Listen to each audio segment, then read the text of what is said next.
예수님의 공적인 생애에 해당하는 1년차, 2년차 삶을 함께 보도록 하겠습니다. 헤롯 가문도를 우리 지난주에 봤어요. 그래서 헤롯 대왕이 낳은 아들 중에서 3명의 아들이 헤롯이 죽자 분봉왕이 되었습니다. 그래서 헤롯 안티파스라고 하는, 우리나라 성경에는 우리 버가모 교회 얘기할 때 안디바가 순교한 얘기를 하죠. 그 안디바가 원래 영어로는 안티파스예요. 안티파스인데 이 사람 이름도 똑같아요. 헤롯 안티파스. 그런데 성경에서는 헤롯이라고 나온 사람이 있고, 아켈라오라고 마태복음에 나온 인물이 있고요. 그 다음에 빌립이 있습니다. 빌립, 클레오파트라의 아들 중에 빌립이라고 하는 사람인데, 이 3명이 분봉왕이 또 돼갖고 로마의 인정을 받게 됩니다. 그 뒤에 이어진 사람 중에 하나가 이제 살로메가 그의 헤롯의 누이 동생이었는데, 그가 이제 4명이 분배해갖고 분봉왕으로 다스리고 있고요. 그런데 이 3명의 아들들이 그 다음 다스린 게 아니라, 그 다음 다스린 건 엉뚱하게 미리암의 아들의 손자 아그리빠라고 하는 사람이 대신 다스립니다. 이 사람이 축 먹어 죽은 헤롯이죠. 헤롯 아그리빠. 그리고 아그리빠 2세가 이제 사도 바울을 만난 사람이고, 그때 만난 다음에 같이 온 사람이 버니게죠. 버니게는 누이예요, 누이. 그리고 드루실라는 또 그 총독하고 또 벨릭스 총독하고 또 나와요. 이런 사람들이 둘 다 3명 다 모두 아그리빠, 축 먹어 죽은 아그리빠 왕, 헤롯 아그리빠 왕의 자녀들이었다 하는 정도만 우리가 알아두고 넘어갑시다. 자, 이제 우리가 지난번에 목수생활 예수님의 12살까지의 삶을 살았다면, 오늘 이제 예수님께서 공생애를 시작할 때 요단강에서 세례를 받으시고, 광야에서 시험 받으시고, 가나에서 포도주, 그리고 첫 번째 6월절에 예루살렘에 방문하시고 사마리아 우물가 여인을 만나신 다음에 나사렛 쪽으로 올라가서 거기서 갈릴리에서 4제자를 부르시고 가버나움에 가셔서 귀신, 장모, 문둥병, 중풍병 이런 병들을 많이 고치신 것이 바로 6월절 1년차의 단계이고요. 두 번째 6월절은 조금 더 많아지죠. 그래서 예루살렘에서 38년 된 병자를 고치시고 난 다음에 안식일 논쟁이 있고요. 이때 이제 12제자를 정식으로 인정을 해주십니다. 그리고 가버나움에서 백부장, 나인성에서 죽은 과부의 아들을 살리시는 일, 그리고 갈릴리 바다에서 풍랑, 그리고 거라사에서 분대 귀신 들린 자를 고치시는 것, 가버나움에서 야이로의 딸을 살리시는 일들, 그래서 나사렛에서 또 두 번째 배척을 받는 일들, 이 모든 것들이 이제 1년차, 2년차에 걸쳐가고 있게 됩니다. 공간복음은 우리가 알듯이 갈릴리 지역을 한 번, 그리고 예루살렘 지역을 한 번 했기 때문에 순서대로 배열하기가 좀 힘든데, 요한복음을 같이 섞으면은 이 정도의 것이 나옵니다. 특별히 그래서 8번 같은 경우나 9번 이런 것은 요한복음에서만 나오죠. 그리고 13번 이런 것들도 예루살렘에 갔던 이야기들은 요한만이 언급을 하게 됩니다. 그래서 6월절에 행한 것들, 명절에 예루살렘에 간 것을 요한이 따로 구분하고 있고요. 그 다음에 이제 세 번째 6월절이 예수님이 마지막 해거든요. 마지막 해에는 그 전에 했던 해를 다 합친 것보다 더 많은 일들을 행하십니다. 마지막이기 때문에. 그래서 초막절이 딱 반이에요. 6월절에서 초막절까지가 딱 반인데, 그 반에 이르는 것이 거의 1년차 이르는 일보다 더 많을 정도로 굉장히 많은 일을 행하시고, 그 다음에 초막절 이제 끝난 다음부터 이제 예수님이 죽으시는 6월절까지가 또 한 번 큰 많은 일들을 예수님께서 행하시는 것을 보게 됩니다. 자, 그 중에서 우리는 이제 1년차 사역을 보고 또 시간이 되면 2년차까지 함께 보도록 하겠습니다. 우리 지난주에 여러분들이 그린 것이기도 하고요. 헤롯 안디바와 그리고 아켈라오가 8년 다스리고, 그 다음 이어서 빌라도가, 총독이 많이 있었는데 예수님이 공생애 사역하실 때는 이제 빌라도가 다스리는 그 시대가 온 것을 보게 됩니다. 그래서 여기서 지도에서 예수님의 움직임을 그린다면 탄생을 베들레헴에서 하시고 피신을 가셨다가 다시 올라오시죠. 그래서 나사렛에서 목수 생활을 하시고, 그 다음에 12살에 예루살렘에 올라오셔서 여기서 주로 많은 사람들이 성년식을 했을 것이다 추정을 합니다. 왜냐하면 13세에 성년식을 하거든요. 그래서 12살이 되었다는 거 보니까 13세로 가는 성년식이 아니겠느냐라고 추정하는 사람도 있습니다. 명절인 것은 더 확실하고요. 그런데 예수님이 탄생한 것이 어느냐에 따라서 명절이자 성년식이 다 같이 되는 것인가 하는 것들을 좀 추정할 수가 있고요. 확실하진 않은 거니까요. 그 뒤에 예수님께서 다시 몫으로 일하시다가 이제 30세가 되셔갖고 세례를 받으시고 시험을 받으시는 데까지 나갑니다. 오늘은 바로 예수님께서 세례 받으시고 시험 받는 그 사건까지 보도록 하겠고요. 그때, 그러니까 세례 받으신 그 즈음 30세 정도가 되었을 때 정도에 예수님께서 갈릴리 나사렛으로부터 와서 요단강에서 요한에게 세례를 받으십니다. 그때라는 게 시간적으로는 언제냐면 예수님의 공생애를 약 3년 반을 친다면은 예수님이 6월절에 죽었으면은 그 3년 반, 마이너스 3년 반을 하면은 이때가 초막절 그 기간 정도가 됩니다. 초막절 기간 정도 되면 우리나라 정확히 추석이라고 생각하면 돼요. 추석 정도. 이제 비가 막 오려고 하고 요단강 물도 이 수위가 가장 최하로 떨어지는 그런 수준인 그런 시기에 바로 예수님께서 요단강 근처에 오시는데 요단강 근처가 유다 광야가 이렇게 위치하고 있어요. 유다 광야 옆에 가장자리의 쿰란이라고 하는 지역, 여러분 잘 알듯이 성경이 발견된 지역인데요. 그런데 이 성경이 발견된 이 지역에 쿰란 공동체가 있었는데 이 공동체에서 성경뿐만 아니라 성경보다 더 많이 발견된 게 그들의 생활 규칙이에요. 생활 규칙에 대한 부분들이 많이 발견됐는데 그 규칙 중에서 세례 의식에 대한 부분들이 굉장히 많이 나옵니다. 거기서 구약 성경에서는 없었던 의식까지 있어요. 심지어 물에서 씻음을 받고 나오면 성결케 되고 하나님의 영이 그들에게 임한다라고 하는 이런 의식이라든지 이런 세례 의식이 세례 요한이 행했던 것과 굉장히 비슷해요. 그래서 세례 요한이 이 쿰란 공동체와 직간접적으로 분명히 관계를 가졌을 것이다 라고 하는 것은 뭐 학자 중에 의심할 바가 없습니다. 왜냐하면 여기서 한 몇 킬로, 1, 2킬로 떨어진 곳이 바로 뭐냐면 세례 요한이 세례를 주었던 베단이라고 하는 장소에 있기 때문에 분명히 관심은 있었고 관련이 있었기 때문에 세례 의식을 이 사람들이 굉장히 중요시 여겼던 것처럼 요한도 세례를 행하고 있었고 예수님께서 이곳에 오셔갖고 바로 세례를 받게 되었습니다. 요한복음 1장에 보면은 예수님께서 어디에서 세례를 받았냐 그랬더니 베다니에서 세례를 받았다고 합니다. 그래서 나사렛에서 약 113km 정도 떨어져 있는 베다니 쪽으로 오셔갖고 세례를 받으십니다. 왜 굳이 이곳까지 왔느냐? 예루살렘이 저쪽에 있는데요. 예루살렘까지 가는 길이에요. 원래는 사마리아를 관통하고 딱 가는 게 제일 직선거리지만 사마리아 사람들 때문에 평상시에는 이쪽을 갈 수가 없었어요. 그래서 사람들이 유대인들이 사는 지역을 갔는데 갈릴리와 베레와 유다 산지 중심으로 살았기 때문에 요단강을 건너갔고 여리고를 거쳐갔고 예루살렘 쪽으로 올라가는 것이 갈릴리 사람과 이 유다 사람들이 일반적으로 사용하는 도로예요. 그래서 그 일반적인 도로를 사용해 갖고 예수님 오시다가 베단에서 만난 거예요. 그러니까 세례 요한이 세례를 줄 때 이 요단강을 택한 것도 굉장히 전략적이에요. 왜냐하면 여기서 세례를 주면 유다 사람뿐만 아니라 누가 초점이 되냐면 갈릴리 사람들이 초점이 돼요. 왜냐하면 갈릴리 사람들은 뭐 빼도 박도 못하게 이쪽을 통과해야 돼요. 1년에 몇 번을? 6번을 통과를 해야 돼요. 왜냐면 3번의 명절을 지키거든요, 주로. 그러니까 이 6월절, 오순절, 초막절, 거기다가 또 뭐 수전절까지 지킨다면 더 많이 왔다 갔다 해요. 그러다 보니까 이 길을 지나는 사람들이 주로 갈릴리 사람들이 지나게 되는데 세례 요한이 자기도 의도했는지 안 했는지 모르지만 이 갈릴리 사람들을 계속적으로 교화하고 회개하는 그런 일들을 했던 것을 보게 됩니다. 그래서 예수님의 제자들도 어때요? 보면은 갈릴리 사람들이 됐는데 사실 이 사람들은 누구의 제자였어요? 원래는 세례 요한의 제자였어요.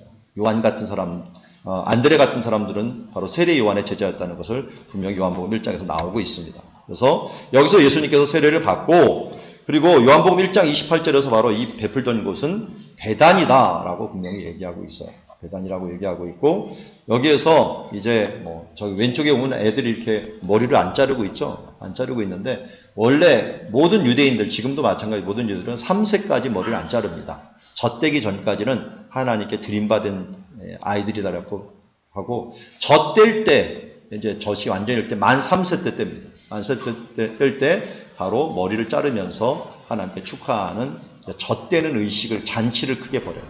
잔치를 벌이는데 세례 요한은 아예 하나님께 드림받은 사람이기 때문에 처음부터 그냥 계속적으로 머리를 기르면서 살았던 것을 보게 되고요. 요단강 요 건너는 이 지점이 베단이라고 하는 지역이고 그 건너편이 베레아, 이쪽이 여리고입니다. 이쪽에.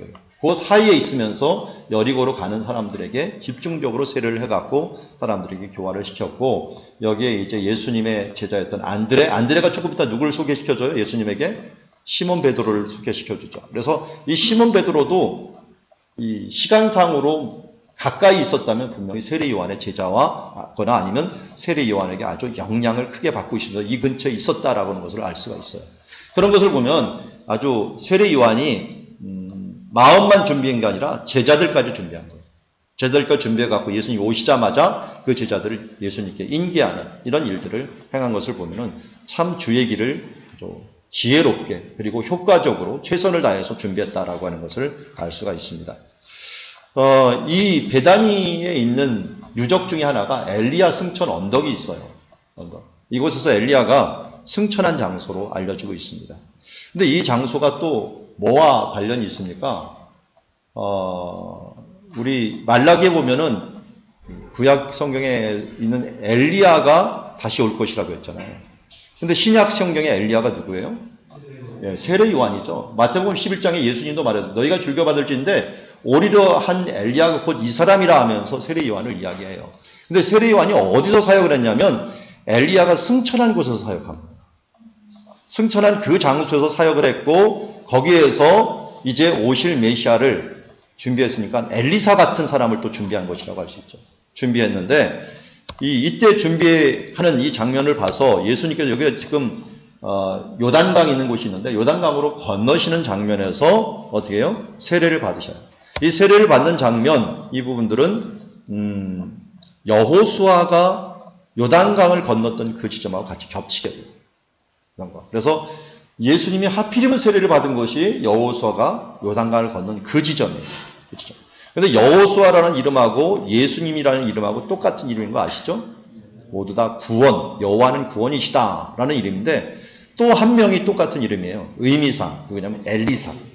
엘리사도 똑같은 이름이라는 거예요. 그래서 그거는 하나님은 구원이시다라는 이 엘리야샤라는 말에서 나온 거기 때문에 여기서 모두 다 구원이라는 말이 서로 겹치게 된다. 그런 면에서 예수님이 이곳에서 세례 받으신 일은 그냥 일어난 것이 아니라 여호수아의 그림자적인 사건과 엘리사의 그런 사건들이 같이 합쳐져서 예수님께서 이제 구원자로 이 땅에 오신다라고 하는 부분들을 예표하는 것이고 세례 요한은 이것을 또한 준비를 했던 것을 보게 됩니다. 그래서 여기서 이 이스라엘 백성들이 막 지날 때 요단강이 넘치는 이런 그 열악한 상황에서 하나님께서는 언약궤를 맨 자들이 딱 들어서니까 이게 아담, 읍변경. 여러분 지도 한번 보십시오. 아담이 어디예요? 아담이 딱 봐도 몇 킬로 정도 떨어진 것 같습니까? 베다니에서 아담 읍변경까지. 적어도 30킬로는 떨어졌어요. 30킬로. 그러니까 30킬로 전에 물이 선 거예요. 여기 오른쪽에 그림 보면 언약궤가 있고 물이 이렇게 서 있죠? 이거는 잘못된 그림이겠죠. 그러니까. 왜냐하면 30킬로이기 때문에 안 보여요. 안 보여요. 그리고 수많은 사람들이 한꺼번에 지나갈 수 있어야 돼요. 200만이 한꺼번에 이렇게 줄 서갖고 지나갔다가는 일주일 걸려요. 그렇기 때문에 한꺼번에 확 지나가고 이 아담 읍변경에 야복강에 있는 물들이 갑자기 내려오면요. 흙이 같이 내려와서 흙이 댐을 형성을 해요. 댐을 형성하면서 몇 시간을 버텨줘요. 그게. 이게 뭐 현대에도 일어났던 일이니까요. 그래서 이 길을 통해서 함께 쫙 건너가게 되고 그때 이제 언약궤가 그 가운데 서게 돼요. 근데 이 언약궤가 말씀궤요. 이것이 육신을 입고 오신 분. 이건 그림자고 실체가 오신 분이 바로 예수님이죠. 그래서 예수님이 바로 말씀이 되신 이 부분이 여기 섰을 때 어떻게 됩니까? 요단강이 열리는 게 아니라 그보다 더 큰 실체인 하늘이 열리게 되는 거죠. 하늘이 열리면서 성부, 성자, 성령님이 같이 사역하십니다. 성부 하나님이 그 위에서 예수님을 향하여 이는 내 사랑하는 아들이요 내 기뻐하는 자라 축복하시고 성령 하나님이 그 가운데서 중보하시고 예수님이 그곳에서 순종하면서 구속의 사역을 이뤄가시는 것. 그러면서 무엇을 하겠다는 거예요? 천국문을 여시겠다는 거예요. 그러니까 어떻게 보면 이 사건은 앞으로 예수님의 공생의 사역이 어떤 사역이 될 것이라고 하는 것. 성부 하나님이 계획하시고 기뻐하시는 그 계획이 성자 예수님께서 실현하시지만 그것을 중보하는 일들을 행하는 것은 성령 하나님이 행하실 것이다 라고 하는 것을 이 예수님의 사역, 천국문을 여는 사역들을 갖다가 아예 압축적으로 요약해서 보여진 사건이라고 할 수가 있습니다.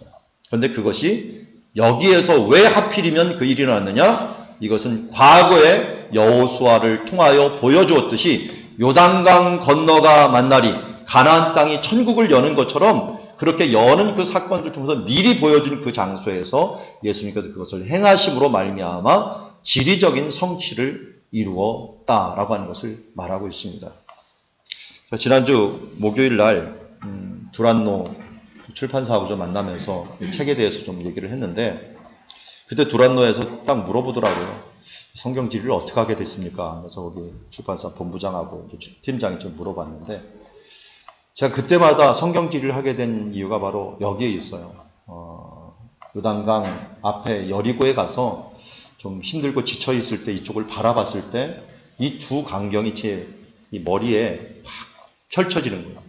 예수님이 세례받은 장소, 근데 조금 있다가 여호수아가 지나오는 사건, 그리고 여호수아 이름이 바로 동일한 이름 엘리야와 엘리사가 이어지는 이 광경이 같이 이어지면서 이것이 의미하는 것이 무엇인가 하는 것들을 같이 이어지고 주제라고 하는 것. 그래서 한 땅에 한 지역에는 하나님이 의도하는 주제가 있고 그 주제가 있는 곳에서 예수님이 오셔갖고 중요한 주제들을 성취해 나가는구나 하는 것들을 깨닫는 순간 이걸 한번 공부해 봐야겠다 라고 하는 생각을 가졌어요. 물론 그때는 히브리어를 전공하고 있었기 때문에 히브리어 성경 번역학과를 끝냈지만 그리고 제 마음속에 계속 이 부분을 좀 해석하는 것들을 갈증을 갖고 있었고 제가 한 10여 년 했지만 학계에 좀 알리고 싶어갖고 좀 마음의 갈증이 있다가 하나님께서 안식년마다 공부할 기회를 주셔갖고 드디어 요 지리적인 성취라는 부분들을 완성하게 되었어요. 그래서 제가 논문 발표할 때마다 이제 지리적인 성취를 얘기하는데 그때 맨 처음에 동기부여를 했던 장소가 이 장소예요. 예수님은 그냥 아무데나 오셔갖고 사역한 게 아니라 구약시대부터 계속 반복된 어떤 주제가 있는 그 장소에 가서 예수님께서 그 주제에 대해서 말씀하시거나 행동으로서 그 부분들을 실천하심으로 하나님이 그 주제에 대한 뜻이 무엇인가를 알려주는. 그러니까 구원은 그냥 이루어지는 게 아니라 성부, 성자, 성령 하나님의 이러한 합작을 통하여 우리에게 수천 년부터 계속적으로 준비해왔던 것들이 우리 가운데 이루어진다라고 하는 사실들을 깨닫게 됐고요. 제가 이런 것을 깨달아서 그런지 모르지만 교리에서 국제제자훈련에서 나온 제가 제자훈련을 하는데 거기에 사관과의 삼위일체라고 하는 것이 나와요. 근데 우리는 삼위일체 하면 굉장히 딱딱하고 좀 재미없을 것 같잖아요. 그런데 이 장면을 깨닫게 돼요. 성부 하나님의 계획, 성자 예수님의 구속의 사랑, 성령 하나님의 지금도 말할 수 없는 탄식으로 우리를 이끄시는 그 은혜를 바라보면서 내 구원이 그냥 이루어진 게 아니라 이렇게 하나님의 놀라운 계획과 예수님의 희생과 성령님의 지금 보살핌으로 내가 하나님 나라까지 가고 있구나 하는 것들을 깨닫게 되니까 이 삼위일체 하나님의 이 사랑과 은혜가 내 구원이 진짜 우리가 중요한 건 어떻게 해요? 돈으로 살 수도 없고 어떻게 우리가 얻을 수도 없기 때문에 하나님께서 이렇게 나를 구원해 주셨구나 하는 것을 생각할 때마다 마음이 뜨거울 때가 많습니다. 괜히 터툴리안이 삼일체라는 말을 좀 써갖고 좀 딱딱하게 만들었는데 사실 성부, 성자, 성령 하나님이 우리에게 행하신 그 일들을 바라볼 때 이런 하나님의 놀라운 계획과 그리고 그 실천을 바라볼 때 우리의 구원이 얼마나 귀하고 얼마나 감격스러운지 모릅니다. 여러분 힘들고 지칠 때 우리가 어디로 돌아가야 하냐면 십자가 밑으로 돌아가야 됩니다. 그리고 그분을 생각하고 그분에 돌아갈 때 우리가 참된 위로가 얻을 수 있죠. 매일 성경을 갖고 큐티하시는 분들은 아마 오늘이까지죠. 어제와 오늘 시편 73편에 묵상했을 텐데요. 시편 73편이 제가 굉장히 좋아하는 말씀이기도 합니다. 내가 미끄러질 뻔하였도다. 왜요? 악인이 형통하고 죽을 때까지 잘 되고 죽어서도 형통한 것 같고 이런 걸 보면서 내가 이게 왜 이 세상에서 이런 일들이 꼭 일어나야 되느냐. 이게 하바국이 고민했던 문제고 또 욥기에서도 계속 고민하는 문제였어요. 그런데 시편 73편 16절에서 아주 간단하게 해석을 해버립니다. 내가 성소에 들어갈 때야 그 뜻을 깨닫게 되었다. 악인이 이렇게 졸지에 심판받고 멸절하는 것을 그때 알게 됐다. 왜 알게 된 거예요? 하나님의 성전에 가니까 하나님의 눈으로 바라보게 되는 거예요. 믿음의 눈으로 바라보니까 그들이 짧은 인생이 아니라 영원까지를 바라보니까 그들이 죽어서 어디를 가는지 어떻게 심판을 받는지 하는 부분들을 신앙의 눈으로 쳐다보니까 너무 불쌍한 거예요. 그리고 자기를 또 쳐다보니까 자기가 너무 영광인 거예요. 이런 부족한 자가 하나님이 나와 함께 하시고 나를 오른손으로 붙드시고 내가 가는 그날까지 하나님의 영광으로 인도하시고 나를 계속적으로 교훈으로 성령님의 그 말씀과 같은 교훈으로 나를 계속 인치시면서 교훈하시면서 나를 이끌어 가시는 게 너무 감사한 거예요. 그래서 주를 가까이 하며 내게 복이다 라고 말하면서 내가 주의 성소에서 함께 있으면서 어떻게 된다는 거예요? 이 하나님의 이 놀라운 은혜를 전파할 것이다 라고 하는 것으로 마무리를 하는 것을 보게 됩니다. 그게 하나님 안에서 이 구원에 대한 부분들을 우리가 믿음의 눈으로 바라보는 이런 시각이 어떠하느냐가 이런 결국은 우리의 이 문제들을 해석하는 데 있어서 굉장히 중요합니다. 그저께죠. 우리 교회가 이제 새 성전을 입당하고 입당 예배하면서 음악회를 했습니다. 음악회를 하는데 그날따라 예보도 없이 비가 와요. 비가 안 온다 그랬는데 비가 와갖고 야외에서 또 음악회를 딱 준비해놨어요. 근데 비가 오는 바람에 이걸 어떡하나 좀 마음 졸이면서 그래도 하나님께서 비를 그쳐주시겠지 하면서 기도 열심히 했는데 예배 끝날 때까지 비가 계속 오고 있어요. 더 많이 와요. 그런데 그때 무슨 설교를 그 노회장 목사님 와서 했냐면 무릇 다른 더 많은 것보다 더 다스릴 것은 내 마음을 다스리라. 그 생명의 근원이 여기서 나니라 라고 하면서 잠언서 4장 23절에 있는 그 말씀을 줬어요. 마음에 대한 부분들을 얘기했는데 결론적으로 제가 다 끝나고 나서 느낀 것 중에 하나가 비가 그렇게 왔는데요. 많이 왔어요. 진짜 많이 왔는데 우리가 막 공연할 때 많이 왔는데 급하게 천막을 막 가져다가 천막을 쳤어요. 천막을 막고 그 다음에 앞에 야외 무대는 물론 이렇게 공간이 쳐 있어 거기서 했는데 제가 여태까지 경험했던 음악회 중에 우리 교회 음악회라서 그런 게 아니라요. 제가 인생 중에서 최고의 음악회. 제가 비 그러면 이제 음악회가 생각납니다. 왜냐면 사람들이요 비가 오니까 또 다행히 바람은 안 불었어요.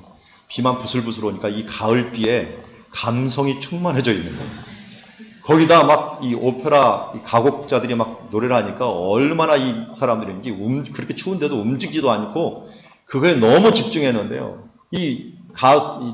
연주하는 이 가수들도 이 성악가들도 너무 반응이 좋으니까 자기도 너무 좋아하는 거예요. 그리고 끝나라고 성악가들을 보는데 이 사람들이 오늘 진짜 좋았습니다. 그런데 이상하게 비 오는 때 제가 몇 번 해봤는데 비 올 때 반응이 굉장히 좋습니다. 라고 얘기를 해주더라고요. 그리고 어제 이제 노예 또 체육대회가 있어서 노예 목사님들을 했는데 노예 목사님들 좀 초청을 했는데 그분들도 만나는 때마다 너무 좋았다는 거예요. 너무 좋았다. 우리 생각에는 비가 오면 망칠 거다. 이거는 이제 끝장났다. 라고 하고 하나님 보고 하나님 비가 그치게 없어서 기도를 그렇게 했는데 하나님은 비를 그치지 않게 하더니 우리의 감성을 충만하게 해갖고 이 음악을 갖다가 아주 충분하게 누릴 수 있도록 이렇게 해줘갖고 인생의 하여튼 가을밤에 최고의 추억을 만들어주는 그런 장면을 보면서 참 우리의 마음을 하나님께서 어떻게 만져주느냐에 따라서 생각에 따라서 많이 틀린다라는 걸 봅니다. 인생은 해석이라고 하는데 우리가 어떤 눈으로 바라보느냐가 중요합니다.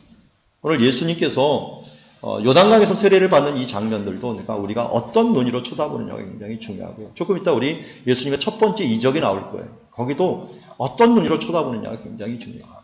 그래서 우리에게 가장 먼저 바뀌어야 될 것은 사실은 이 바라보는 시각이다. 하나님은 상황을 변하기보다는 우리의 눈을 변하기를 원해요. 우리의 생각이 변하기를 원해요.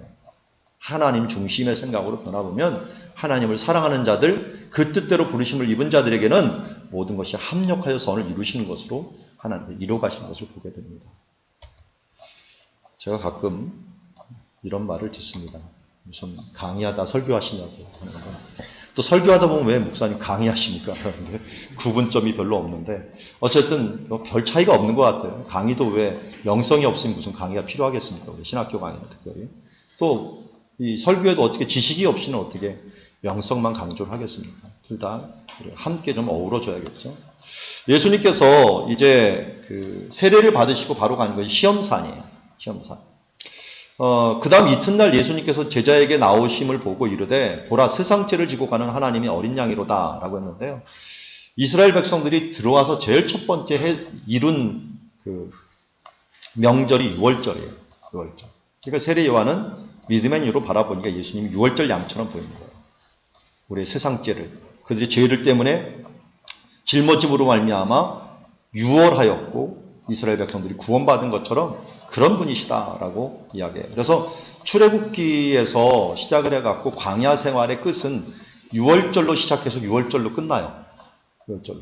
왜냐면 유월절에서 해방이 되고 또 들어오자마자 유월절을 하면서 유월절을 끝나요. 앞으로도 마찬가지입니다. 우리가 구원을 통해서 예수 그리스도의 십자가의 구원으로 시작했지만 마지막 우리가 천국 가서 찬양도 요한계시록 보면은 유월절 어린 양을 찬양하면서 구원하심이 보좌에 앉으신 이 어린 양께 있도다 하면서 우리가 찬양하면서 이 요한계시록 7장에 나오는 말씀처럼 찬양하면서 끝나게 될 거예요. 그래서 예수로 시작해서 예수로 끝나는 삶, 어린 양으로 시작해서 어린 양으로 끝나는 부분인데 다시 이제 어린 양이 등장을 합니다. 여리고성 있는 곳에 도착을 했는데 이 여리고성이 지금 앞에 사람들이 많이 사는 곳인데 그걸 넘어서 이 시험산이 있습니다. 예수님께서 바로 이 시험산 있는 광야 쪽으로 성령이 몰아가십니다. 그래서 40일을 계십니다. 왜냐하면 40이라는 숫자로 여러분 성경에 많이 나오는데요. 고대에서 40이라는 건 한 세대를 얘기를 해요. 한 단위를 딱 묶을 때 한 세대를 얘기할 때 40, 40, 40 이렇게 얘기를 해요. 그래서 어떻게 해석하느냐에 따라 출애굽 한 연도를 어떨 때는 40세대로 딱딱딱 해버리면은 이 세대가 굉장히 연도가 줄어들기도 하고 또 문자적으로 하면 굉장히 늘어나기도 하고 이런 것들이 해석에 대한 문제예요. 그래서 40일을 계시면서 사탄에게 시험을 받습니다. 이곳이 시험산인데요. 여기서 계시면서 사탄에게 이제 시험을 받으십니다. 받으시면서 여기 때 특별히 뭐가 많이 있냐면 들짐승들이 많아요. 지금도 좀 있어요. 지금도 있는데 이런 짐승들이 있는데 이들과 함께 계시면서 차라리 천사의 수종을 들고 있는 그런 장면까지 쭉 그리고 있습니다. 자, 그곳을 가보면 이게 이제 시험산이라고 알려져 있는 장소인데요. 여기 가면 예수님이 이제 무릎 꿇고 기도했다라고 하는 장소로 알려지고 있습니다. 마귀에게 시험 받으러 가시는데 우리가 잘 알듯이 이제 세 가지 시험을 받습니다. 여러분들도 뭐 이미 공간복음 비교를 봐서 알겠지만 공간복음에서 이 세 개의 시험이 마태복음하고 누가복음하고 순서가 틀리죠? 네, 몇 번째가 틀려요? 두 번째와 세 번째가 틀려요.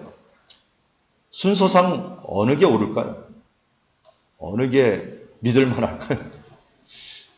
둘 다 믿을만해요. 그런데 유대인들이 쓴 게 마태복음이고요. 이방인이 쓴 게 누가복음이에요.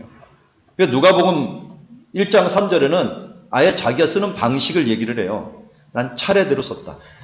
차례대로 썼다. 우리는 뭐가 익숙하냐면 우리의 이 머리에는 시간 순서가 익숙해요. 그래서 여러분들이 아는 우리 지금 성경 요 순서 있잖아요. 이건 시간 순서를 존중한 거잖아요. 그런데 원래 유대인 성경은 이렇게 안 돼 있죠. 유대인 성경으로 봤겠지만 이런 식으로 안 돼 있어요. 왜요? 유대인들은 그런 의식을 시간 개념이 중요한 게 아니에요. 차라리 쓰여진 순서대로는 쓸 수가 있지만 이걸 역대기는 뒤에 쓰여졌잖아요. 그러니까 맨 뒤에다 놓는 거예요. 역대기. 그걸 앞에 11기상 11개에다 같이 넣질 않아요.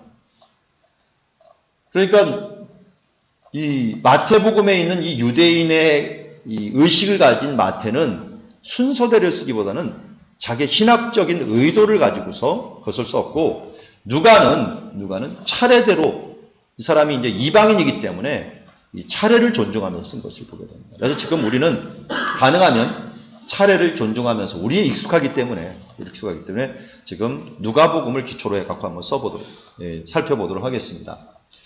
먼저 우리 뭐 잘 알듯이 광야에서 돌들에게 명하여 떡이 되게 하라. 40일 동안 금식을 했으니까 얼마나 배고프겠습니까? 그런데 여기 한번 광야의 색깔을 보세요. 자, 다른 걸 한번 볼게요. 이게 광야입니다. 지금 저기 보면 광야가 어떻게 생긴지 알고 있지만 가까이 보면 광야라고 한번 보세요. 이 색깔이요. 빵 색깔하고 거의 비슷해요. 빵하고. 빵을 가만히 놔두면 저 돌 색깔하고 똑같아요. 누런 색깔이에요. 자칫 잘못하다가 배가 고프면 저 돌이 빵으로 보여요. 그러니까 예수님 보고 저 빵으로 만들어 먹어라. 너 능력 있지 않느냐. 이게 뭐 죄냐? 만들어 먹으라는 거예요. 죄도 아니죠 사실은. 만들어 먹으면 될 거 아니에요. 왜 안 먹으셨어요 그런데? 그냥 드시면 될 걸 갖다가. 근데 예수님이 갑자기 사람이 떡으로만 살 것이 아니라 하나님의 말씀으로 살 것이다 라고 또 신명기 말씀을 인용을 하시고 그것을 거절하십니다. 자, 여기서 우리가 예수님의 생애와 기적에 대한 관계를 조금 알아야 돼요. 예수님 이 땅에 오셔갖고 자기 자신을 위한 기적은 하나도 행하지 않으십니다. 하늘의 창조주고 모든 능력을 가진 분이 십자가에 죽으시기까지 모든 고통을 당하시면서 이 고난을 다 당하시면서 자기 자신을 위해서는 어떤 기적도 한번 생각해 보세요. 자기 자신을 위한 기적을 예수님이 하신 적이 있는가? 그래서 여러분들 하나님이 은사를 주시면요. 은사는 나를 위하여 쓰라고 한 게 아니에요. 하나님을 위하여 쓰라고. 어떤 게 있어요? 예.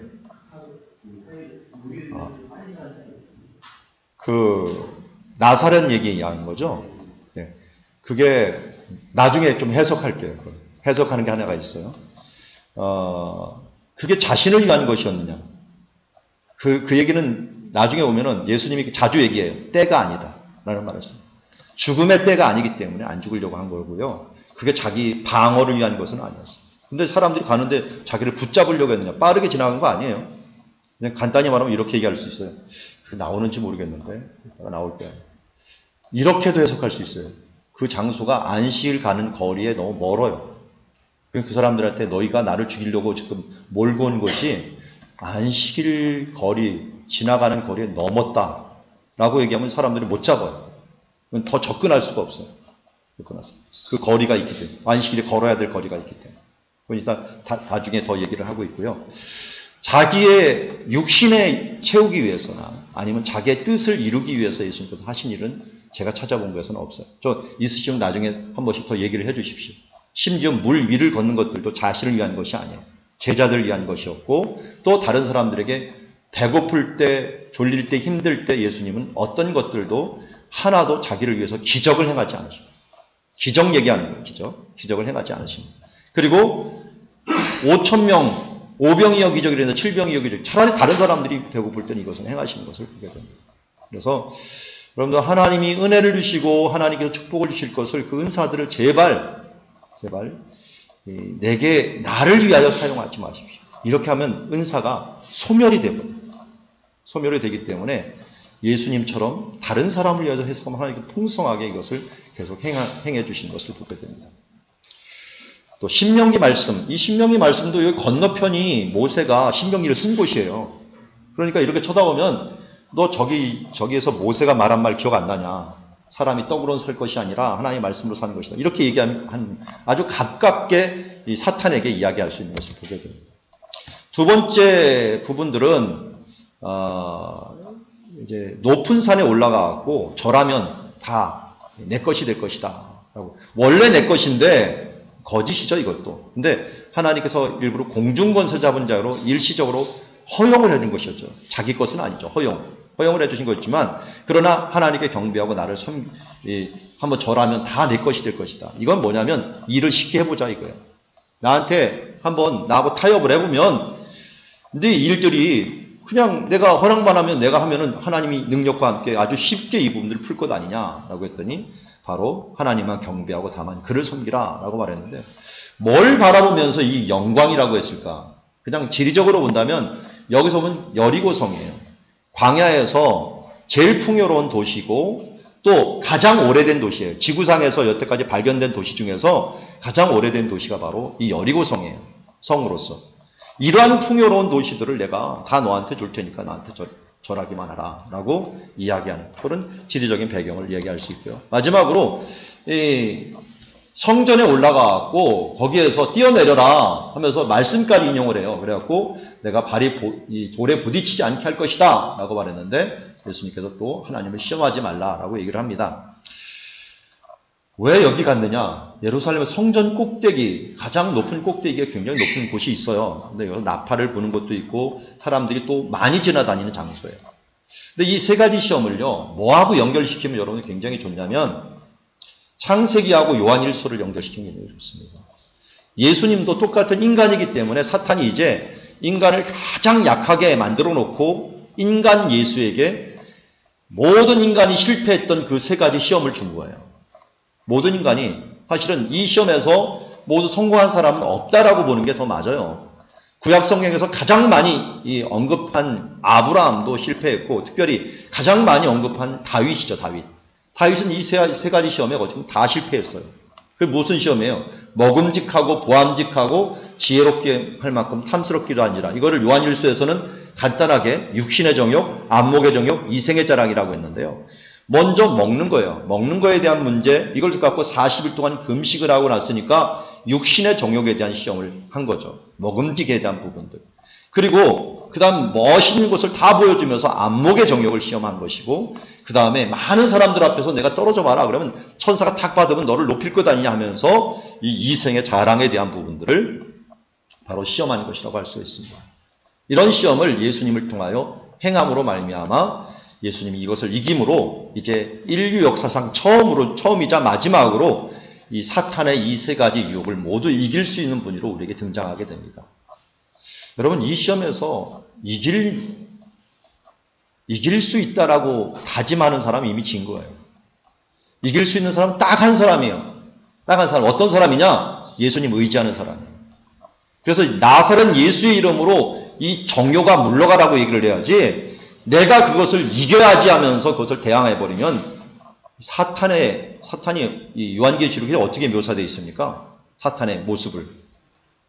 7머리, 용일 때 7머리에 또 어떻게 해요? 10뿔을 얘기해요. 10뿔.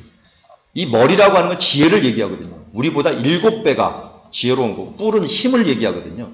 우리보다 10배가 강한 거예요. 인간이 누구도 사탄을 이길 수 없어요. 사탄을 이길 수 있는 것은 바로 하나님밖에 없어요.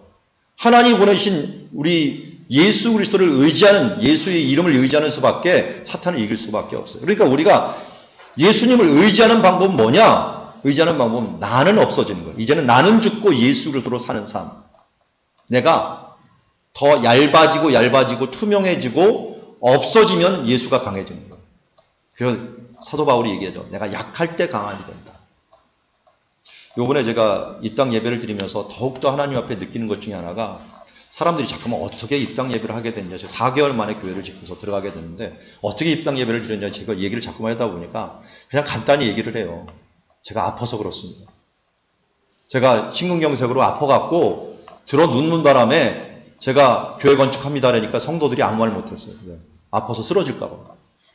목사님 또 쓰러질까 봐 그냥 목사님 하자는 대로 하자 해갖고 그냥 하자는 대로 진행을 해갖고 아주 간단하게 4개월 만에 불평 없이 아무도 안 떠나고 그냥 있어요. 또 떠나면 제가 다시 병이 도질까 봐 제 약함 때문에 사람들이 할 수 없이 따라오고 아멘 하면서 그냥 따라오게 됩니다. 그런 결과가 돼요. 제가 약함이, 결론적으로 제가 아픈 것이 교회를 확장시키고 하나님 나라를 확장시키는데 쓰임을 받게 되어버렸어요. 그 사도 바울의 그 말이 마음에 확 다가오더라고요. 내가 약할 때 강함이라. 내 육신의 가시들이 더 약할 때. 하나님 예수 그리스도가 너무 강하기 때문에 우리는 뭐가 돼요? 습자지가 돼야 돼요. 아니, 더 안 보이는 랩이 돼야 랩. 투명 랩이 돼갖고 이 반석되신 예수님한테 딱 달라붙어갖고 내가 있는지 없는지 딱 되는 순간 그게 뭐예요? 거룩이에요. 나는 없어지고 예수 그리스도로 되는 거룩으로 하는 순간 나는 가장 강한 존재가 돼요. 내가 강해지는 종이짝으로 내가 드러나려고 하고 뭔가 이 철로 한번 드러나갖고 내가 철장처럼 강한데 사탄한테는 아무것도 아닙니다. 그러나 내가 약해지고 더 부족해질수록 예수 그리스도를 의지할 때 바로 육신의 정욕과 안목의 정욕과 이생의 자랑을 이길 수 있어요. 젊으신 분들, 저도 육신의 정욕이 굉장히 강했던 사람이고 지금도 약한 사람은 아닙니다. 그런데 육신의 정욕을 제가 이길 수 있었던 것들 딱 하나더라고요. 이 말씀을 알고서 육신의 정욕이 막 들어올 때 내가 나사렛 예수로 이루고 아예 입으로 선언해버려. 나사렛 이름으로 명하노니 이 정욕아 물러갈지어다. 근데요, 진짜 물러가요. 근데 물러가는데 이게 문제가 아니라 꿈에 나타나요. 꿈에 또 이 음란한 게 막 나타나요. 이게 그런데 낮에 연습을 많이 하다 보니까요, 꿈에서도 제가 하고 있더라고요. 꿈에서 나사렛 예수 이름으로 명하노니 음란의 영아 물러가라 막 소리를 지르고 있는 거예요. 그래서 가위 눌리고 한 몇 번 하다 보니까 그 다음부터 그 꿈을 안 꿔요. 그런 꿈들을. 물론 그런 영화나 그런 물건 이런 부분들을 보지 말아야 되지만, 그러나 내가 안 보더라도 나타나는 그런 현상들은 예수의 이름으로 이걸 물리쳐야 돼요. 사탄은 어떻게든지 우리가 음란한 영을 집어넣어 갖고 우리를 갖다가 악하고 음란한 세대에 물들게 만들기 때문에 예수의 이름으로 이기는 수밖에 없어요. 내가 하지 말아야지 그쪽에 자꾸만 빨려 들어가요. 그때마다 우리의 능력의 이름, 우리의 완전한 이름 나사렛 예수 이름으로 선언하면서 나가는 거에 우리가 이길 수 있는 유일한 길인 줄 믿습니다. 자, 이렇게 예수님께서 이제 이런 사역을 마쳐 세례를 받으시고 시험을 이기셨어요. 그리고 나서 이제 첫 번째 이적을 행하시기 위해서 어디를 가십니까? 가나로 가십니다. 갈릴리 사람 나다나엘이 바로 이 가나 사람이죠. 근데 사흘째 되던 날 갈릴리 가나에서 혼례가 있었다라고 하는데 이 사흘이라는 말은 3일째죠. 3일째인데 하루, 이틀, 3일 그런 이렇게 쓸 수도 있지만 유대인들이 딱 3일 그러면 뭘까요? 세 번째 날을 생각해보요. 세 번째 날. 세 번째 날이 화요일을 얘기해요. 화요일. 그래서 이걸 다른 말로 화요일 날 이렇게 얘기해도 돼요. 해석에 대한 문제이긴 하지만 문화적인 것이나 이 부분들을 해석하는 사람들은 다 화요일로 해석을 해요. 왜? 이 날이 결혼식 날이에요. 화요일 날이에요. 유대인들의 결혼식은 대부분 화요일 날이에요. 왜 화요일 날이냐? 창세기 1장에 창조하실 때 하나님이 보시기에 좋았더를 2번 한 날이 3일째. 3일째 뭘 창조했죠? 땅이 드러나고 거기다가 씨 가진 열매들 하면서 땅 만들고 나서 보시기에 좋았더라. 또 씨 가진 열매들 보면서 보시기에 좋았더라. 2번을 다른 때에는 보시기에 좋았더라 한 번 하거나 아예 안 하거나 한 건데 이날만 2번을 선포를 하니까 더블 축복이 있는 날이다. 그래서 유대인들은 이 더블 축복, 요새 우리나라도 이사 아무 때나 안 하죠? 어느 때 해요 주로? 손 없는 날에 하죠? 우리는 좀 부정적으로 손 없는 날이라고 하지만 유대인들은 복 있는 날, 이 날에 결혼하는 거예요. 그러니까 이사를 손 없는 날에 하는 거하고 비슷하게 복 있는 요일이 있는데 이 요일이 세 번째 날이에요. 그래서 주로 이때 결혼식을 많이 해요. 그래서 세 번째 날 화요일 날 갈릴리 가나에서 혼이 있어서 이 일을 행하게 됩니다. 그런데 예수님께서 여기서 정결 항아리를 얘기를 해요. 정결 항아리가 주로 이렇게 생겼어요. 물을 담아 놓는데 이 물을 담아 놓는 이 정결 항아리는 반드시 법칙이 있어요. 반드시 뭘 갖다가 무슨 물을 부어야 되냐면 흐르는 물을 담아야 돼요. 고여있는 물은 부정해요. 그래서 흐르는 샘물을 가져다가 담아갖고 씻어야지 그렇지 않으면 이 물은 더럽기 때문에 씻을 수가 없어요. 유대인들의 이 손 씻는 버릇은 예수님 시대 때부터 시작해서 계속 그전부터 계속 하고 굉장히 중요한 예식 중에 하나였어요. 심지어 유대인들이 이걸 안 하면 죄로 전통상 했기 때문에 문제지 손 씻는 버릇은 굉장히 중요한 버릇이었죠. 왜냐하면 유대인들이 한때 학살을 당한 적이 있는데 유럽 지역에서 학살을 당했는데 최초로 학살을 당했던 그때가 뭐였냐면 흑사병이 돌 때. 흑사병. 쥐를 통해서 도는 흑사병. 이 흑사병이 돌 때는 하나만 주의하면 사실은 거의 살아요. 왜냐면 손만 잘 씻으면 돼요. 근데 유대인들은 손을 씻고 식사를 하기 때문에요. 반드시 손을 씻고 있으니까 흑사병이 안 걸려요. 그런데 유럽인들은 그렇게 먹지 않다 보니까 막 걸리는 거예요, 주변에. 사람들이 무슨 소문이 나겠어요? 독을 갖다가 유대인들이 탔다. 저 우물 같은 데 탔다 해갖고 유대인들이 표적이 돼버린 거예요. 유대인들은 죽지 않고 유럽인들만 막 죽어버리니까요. 그래서 이 덤탱이를 썼던 일들이 있는데 바로 이런 예식들 때문에 사람들 다 죽어갈 때 손 씻는 버릇 때문에 그들이 살을 수 있는 그런 것이 있었지만 여기서도 손을 씻었어요. 그래서 물은 뭘 갖냐면 반드시 샘물이 히브리어로 뭐예요? 아인이죠. 아인. 그래서 엔게디는 아인의 연계형이죠. 엔게디. 엔로겔이죠. 원래 이 하롯셈도 엔하롯이었는데 그냥 하롯셈으로 번역을 해버렸고요. 이 아인이라는 것은 셈이에요. 그런데 또 동일한 뜻을 갖고 있는 게 뭐예요? 아인과 또 동일한 말이 있죠.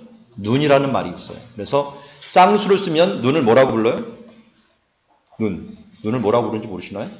눈이 두 개니까 쌍수. 아인아임이라고. 아인아임. 아임 쓰는 거, 끝에 아임 쓰는 거 쌍수 아시죠? 아인암이라고 부릅니다. 그래서 눈이라는 말과 셈이라는 말이 똑같은 말이에요. 근데 이스라엘 사람들은 워드 프레이를 굉장히 많이 써요. 예레미야 1장에 그 특별히 나오죠. 너 예레미야 보고 너 무엇을 보느냐 그랬더니 제가 살구나무를 봅니다. 그래서 이 쉐케드라고 하는 게 살구나무인데 내가 쉐케드를 봅니다 그랬더니 그래 내가 너희를 쉐케드하고 있다 라고 합니다. 쉐케드라는 말이 살구나무도 되지만 지켜보다라는 뜻이에요. 지켜보다. 내가 너희들을 지켜보고 있다 하면서 워드표를 쓰고 예수님도 이 나중에 다시 보겠지만 이 니고데모에게 바로 이런 성령은 바람이다. 바람과 같다. 성령과 바람과 히브리어가 똑같죠? 루아흐. 루아흐는 루아흐와 같다. 이런 워드프레이를 굉장히 많이 쓰는데 그래서 이 사람들의 습관들 중에는 두 가지를 동시에 생각하는 게 굉장히 많아요. 그래서 이스라엘 말은 암기하기는 좋지만 해석하기는 굉장히 힘들어요. 문단을 봐야 돼요. 문단을. 이게 아인이 지금 눈을 말하는 건지 샘을 말하는 건지 이걸 같이 봐야 될 때가 많이 있어요. 그런데 왜 이걸 자꾸만 얘기하냐면 예수님의 첫 번째 이적처럼 이상하게 선지자들의 첫 번째 이적이 다 물을 변화시키는 거예요. 물을 변화시키는 거예요. 우리 미리 봤지만 앞에 마라의 샘도 변화시키는 것, 그리고 엘리사가 물을 변화시키는 것도 변화시키는 것. 그래서 눈을 변화시키면서 요한복음 2장 21절의 말씀처럼 예수님께서 첫 표적을 하면서 뭐가 변한 거예요? 제자들의 눈이 변한 거예요. 그래서 예수님을 믿기 시작했더라라고 얘기하고 있는 것을 봅니다. 그래서 아까 말한 것과 동일한 같은 맥락입니다. 우리가 예수 그리스도를 처음 믿을 때부터 시작해서 하나님이 변하기를 원하는 것은 우리가 믿음의 눈으로 바라보기를 원하시는 것이다. 라는 것을 알 수가 있습니다. 예수님이 오셔갖고 이제 갈리로 가십니다. 갈리로 가셔서 나사렛을 떠나 스불론과 납달리 지경의 해변에 있는 공생의 사역 때 가버나움에 가서 사셨을까요? 아니면 그 전부터 가버나움에 가서 사셨을까요? 성경을 잘 보면 그 전부터 예수님께서 가버나움에 가서 사셨습니다. 그 전부터. 나사렛은 어렸을 때 산 곳이고요. 장성에서는 가버나움에 가서 주로 사시게 됩니다. 근데 여기 나사렛을 떠나 스불론과 납달리 지경이라는데요. 요걸 잘 보셔야 돼요. 지역 이름과 도시 이름. 도시 이름. 이 히브리어의 이 히아스무스, 수미상관법이라고 배우나요, 여러분들? 히브리어는 A, B, B, A 이런 식으로 얘기를 잘하죠. 잘하는데 여기도 똑같아요. 나사렛과 스불론은 매치가 되는 것이고요. 납달리와 가버나움은 같이 매치가 되는 거죠. 왜냐하면 스불론 땅의 나사렛 그리고 납달리 지경의 가버나움이 되는 거죠. 그래서 원래 우리가 쉽게 번역하려면 스불론 지경의 나사렛을 떠나 이 납달리 지경의 해변에 있는 가버나움에 오셨다. 이렇게 번역을 해야 되는데 그냥 문자적으로 번역하니까 이렇게 되어 있습니다. 그렇지만 유대인들의 사고방식을 잘 반영한 것이다 라고 할 수가 있어요. 어쨌든 이렇게 예수님께서 스불론과 납달리 지경에 오셨다는 걸 마태복음에서 나오고 있는데요. 이렇게 이 지역에서 좀 사역했고 거기서 제일 첫 번째 말씀하신 것이 회개하라 천국이 가까이 왔느니라 라는 말씀을 하죠. 회개라는 말은 히브리어로 뭡니까? 슈브라는 말과 같은 의미를 가지고 있어요. 슈브, 돌아오다 라는 말이죠. 반성이 아니에요. 회개는 반성이 아니라 돌아오는 데까지. 왜냐하면 가룟 유다는 반성을 했어요. 잘못을 반성을 하고 뉘우치도 했어요. 그렇지만 돌아오지 않았어요. 베드로는 돌아왔어요. 그렇기 때문에 회개한 사람이라고 할 수가 있는 거예요. 자, 예수님이 이제 사역하는 지역을 이야기할 때 바로 이렇게 얘기합니다. 스불론과 납달리 땅에 다녀 있으면서 마태복음 4장인데요. 이방의 갈릴리어라고 하면서 흑암의 백성이 큰 빛을 보았고 사망의 땅에 그늘에 앉은 자들에게 빛이 비쳤다라고 하는데요. 왜 이방의 갈릴리라고 얘기를 자꾸만 하느냐? 주변을 보세요. 수리아, 데가볼리도 이방 도시죠. 사마리아도 이방 도시죠. 베니게도서 이방. 갈릴리는 이방에 둘러싸여 있어요. 지금. 이방의 갈릴리가 돼버린 거예요. 거기다가 이 지역은 여기에 있는 사람들이 지속적으로 침투를 하고 또 침략을 해요. 그러다 보니까 흑암에 있는 백성이요. 또 맨날 전쟁 때문에 사망의 땅이 돼버리고 사망의 그 그늘에 앉은 자들이었는데 예수님께서 가장 어둡고 힘든 땅, 그 땅에 예수님께서 오신 거예요. 거기서 오셔갖고 거기서 큰 빛을 비추셨다라고 합니다. 예수님께서 태어나실 때도 가장 낮은 모습으로 태어났지만 살아가실 때도 살 때 아마 베들레헴에서 살았으면 갈릴리만큼 어렵지는 않았을 거예요. 갈릴리는 가장 어려운 땅이었어요. 가장 어렵고 힘든 땅이었는데 갈등이 많은 주변 지역과 갈등이 많은 그래서 여기서 이 열심당원들이 제일 많은 지역이에요. 왜? 갈등이 많으니까 뭔가 이 압박에 대해서 좀 뚫고 나오려고 하는 이런 사람들이 많았다. 그 지역이 바로 이 지역입니다. 그래서 예수님께서 이제 마태복음 9장에 오면은 본동네에 이르렀다라는 말을 써요. 본동네. 이 본동네가 어디겠냐면 가버나움이에요. 가버나움의 뜻이 뭐라고요? 위로의 마을. 원래 케퍼르 나훔입니다. 나훔 선지자 아시죠? 나훔이 뜻이 뭘까요? 나훔 위로입니다. 위로. 나훔 선지가 위로고 케퍼르라는 게 마을입니다. 그래서 위로의 마을이라는 곳이고요. 자, 주변에 한번 도를 보면은 다 까만색이에요, 원래. 제주도하고 환경이 굉장히 비슷합니다. 주변에 바닷가가 있지만 제주도 분위기를 생각하시면 돼요. 제주도 분위기. 그러면 뭐도 제주도하고 비슷할까요? 식물도 제주도하고 비슷해요. 그래서 자라나는 제주도 하면 무슨 꽃이 유명합니까? 네, 유채꽃. 여기도 유채꽃이 유명합니다. 유채꽃이라고 안 하고 겨자씨라고 번역을 해놨습니다. 겨자씨와 유채꽃이 똑같아요. 그런 노란 꽃들이 만발을 할 때 봄이 되면 만발하는 장소입니다. 자, 그래서 예수님께서 이제 이 세례 받으시고 시험 받으시고 가나에서 포도주를 변화시키시고 그 다음에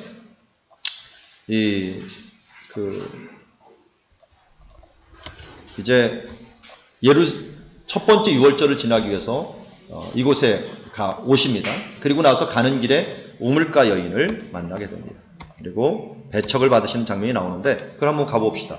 예수님이 이제 첫 번째 공생의 사역을 시작할 때 예루살렘으로 갑니다. 그래서 요한복음 2장에서는 유대인의 유월절이 가까운지라 하면서 예수님께서 첫 번째 유월절을 가게 되는데 여기서 우리가 잘 알듯이 성전 청결을 합니다. 이것을 한번 마태복음이나 이런 데를 보면 한번 두 번 했다라고 볼 수 있고요. 이걸 갖다가 썼다고 할 수 있는데 어쨌든 확실한 것은 이때 일어나는 것은 성전 청결이 확실합니다.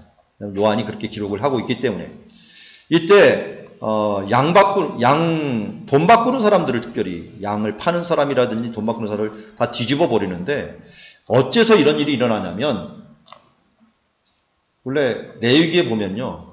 멀리 있는 사람들은 양을 가져올 수가 없어요. 그래서 여기 와서 살아랬어요. 그러면 여기서 시장이 형성이 될 거 아니에요. 그 시장이 이쪽 서쪽 벽에 여기가 동쪽이고요. 이스라엘 사람들은 앞이 동쪽이라 그랬죠. 성전 앞도 무조건 동쪽이에요. 뒤가 서쪽이 있는데 이 서쪽 뒤에 이쪽이 크게 상점이 쫙 들어있어요.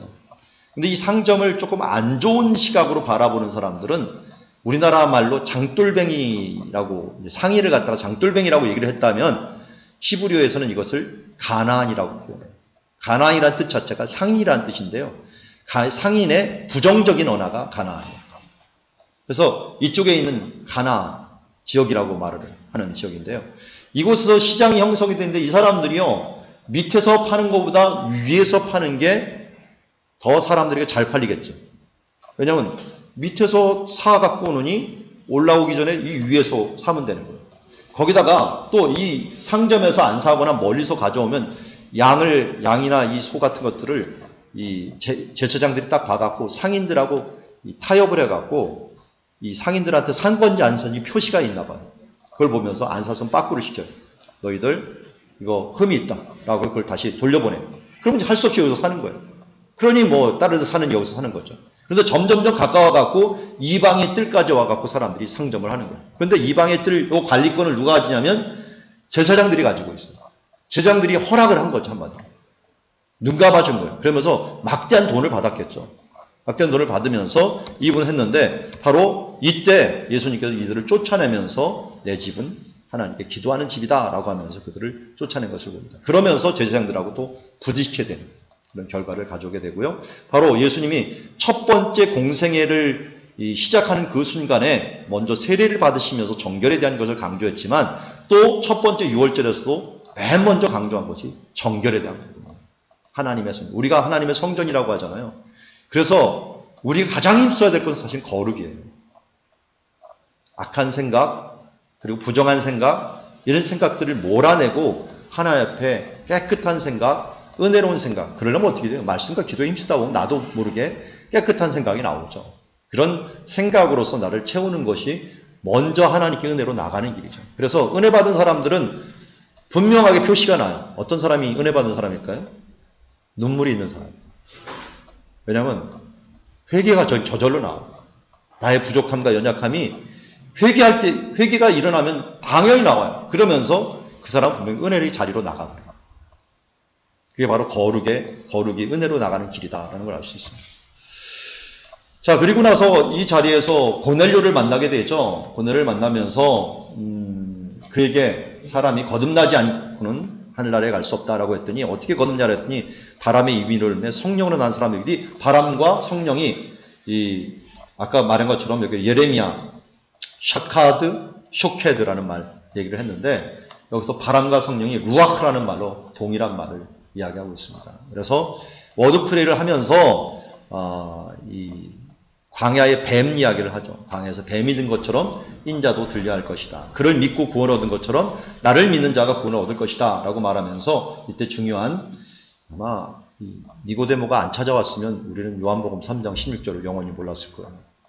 이게 복음의 핵심이죠. 여러분들 치매가 걸리더라도요.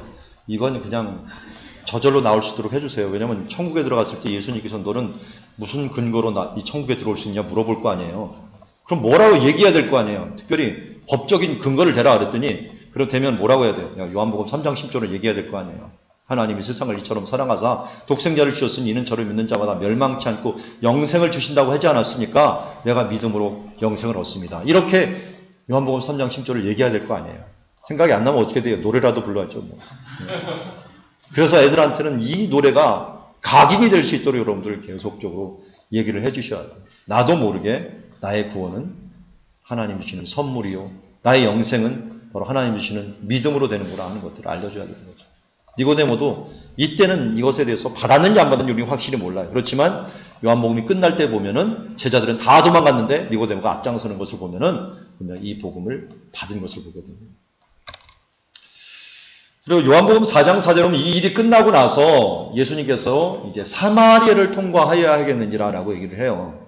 사마리아를 통과하는 길은 이쪽으로 확 가버리는 거예요. 근데 일반적인 사람들이 이렇게 가요. 그런데 예수님은 왜 이 길을 가나요? 사마리아 가는 게 굉장히 위험한 길이에요. 왜냐하면 이 당시 사마리아인들하고 굉장히 관계가 안 좋았거든요. 잘못 가다가 돌에 맞아 죽을 수도 있었고 큰 말썽이 일을 수 있었어요. 물론 요세푸스의 글에 의하면요. 갈릴리에서 유다 산지 쪽으로 올 때 명절을 지킬 때 사람들이 힘드니까 돌아오는 게 힘드니까요. 사마리아를 통과해 갖고 온대요. 어떻게? 무리를 지어갖고 단체의 힘으로 방어를 하는 거예요. 하면서 막 이쪽으로 하루는 되니까요. 하루 길을 쭉 오는데 개인적으로 갔다가는 엄청나게 위험한 길이에요. 여기는.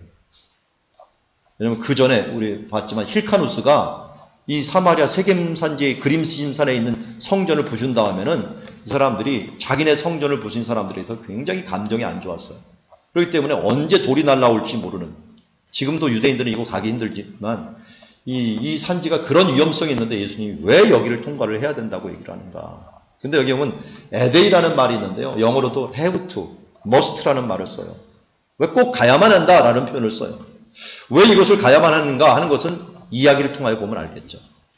왜? 누구를 만나기 위해서 가는 거고 그 만난 사람을 위해서 뭔가를 이야기하기 위해고 성취하기 위해서 가는 거겠죠. 그래서 6시쯤 되었다 그러는데요. 예수님께서 길 가시다가 피곤하여 우물 곁에서 6시쯤 되었더라 라고 하는데 6시가 몇 시죠? 우리나라 시간으로? 12시죠. 그러니까 오전 12시예요. 제가 이걸 논문으로 썼기 때문에 발로 한번 경험을 해본다고 6시 정도 오전 동안 열심히 걸어갖고 가는 지역이 어딜까 했더니 실로 정도예요. 그래서 제가 실로 정도에서 걸어갖고 한번 여기까지 가봤어요. 야곱의 우물이라고 하는 데 가봤는데 맨 마지막에 가서 한 30분 더 가야 되는데 거기 경찰들이 막아갖고 이스라엘 경찰들이 못 갑니다. 여기는 위험지역이라서 못 갑니다. 라는 바람에 몰래 여기 아랍인들 이 택시를 타고서 들어가 버렸는데 그것 때문에 한 30분은 줄였지만 어쨌든 딱 8시간 걸리더라고요. 8시간을 걸어갖고 그쪽으로 딱 6시간인가요? 6시간 정도 걸렸어요. 걸렸는데 한 20km 정도 돼요. 20km. 그래서 봄 정도에 걸었기 때문에 그래도 걸을만하다 했는데 그 다음날 일어났는데 코피가 나더라고요. 이거 따라서 하다가 그러니까 예수님도 피곤하셨겠죠. 그 정도 걸었으니까. 실로 근처에서 걸어가고 피곤하셨는데 그때 이제 이곳에서 피곤하셨기 때문에 우물가에 앉으신 거예요. 지금도 우물이 남아 있습니다. 우물이 남아 있고 이것은 고고학적으로 이스라엘 지역에서 가장 인정을 받는 야곱의 우물, 가장 확실한 장소다라고 알려지고 있어요. 이곳에서 여인을 만나게 되는데요. 이 여인이 만나는 시간은 물을 떨어오는 시간이 아니죠.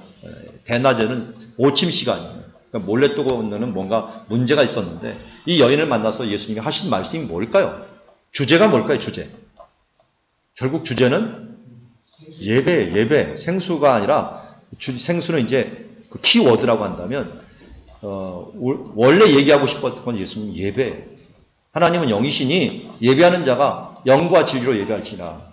근데 예루살렘에서 예배 얘기해야 되는데 왜 여기 와서 예배를 할까? 예루살렘이 더 예배에 대해서는 친숙할 텐데. 그런데 여기에 여인이 얘기합니다. 우리 조상들은 이 산에서 예배했다라는 말을 해요. 근데 이 조상들은 누구부터 얘기를 하냐면 아브라함부터 얘기를 하는 거예요. 아브라함이 세겜에 들어와서 첫 번째 제단을 쌓아요.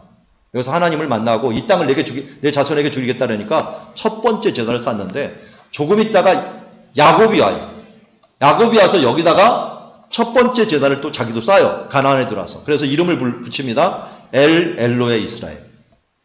그래서 야곱이 샀던 땅이 제가 이제 고고학적인 조사를 다 하고 나서 결론적으로 얘기하는 것은 거기가 모래상수리 나무가 있는 것이다. 야곱은 아무 데나 산 게 아니라 모래상수리 나무 있는 아브라함이 있었던 그 땅을 산 거예요. 사갖고 그것을 기념한 거예요. 그 자손에게 주겠다는 자기가 그 자손이잖아요. 자손이 그걸 산 거예요. 그런데 이곳에 모세가 창세기를 썼잖아요. 그리고 신명기 들어가갖고 신명기 24장하고 27장에 신명기 11장하고 27장에 모세가 뭐라고 얘기하냐면 너희가 들어가서 한 지점을 내가 얘기할 터인데 오른쪽이 에발산이에요. 에발산에다가 제단을 쌓고 그리고 그리심산과 에발산에서 함께 모여갖고 너희가 축복과 저주를 선포하라. 거기가 어디냐면 세겜이에요. 세겜이 수가성이에요. 세겜이 수가성하고 똑같은 곳이에요. 그러니까 이것만 매치하면은 성경이 짜르르 나오는 거예요. 그래서 아브라함의 첫 예배, 야곱의 첫 예배, 그리고 여호수아가 이스라엘 백성들을 데리고 와갖고 이제 첫 제단을 쌓은 것이 바로 첫 제단을 쌓았던 건 첫 예배를 드렸다는 거죠. 첫 예배를 드린 것이 바로 이것이에요. 그리고서 모든 백성들이 함께 모여서 축복과 저주를 선포했는데 이 여호수아서 8장을 자세히 보면은요 이때 본토인도 같이 해요. 그리고 세겜에 있는 사람들은 특별히 이스라엘과 전쟁을 하지 않아요. 본토인들이 함께 여기서 언약을 맺어요.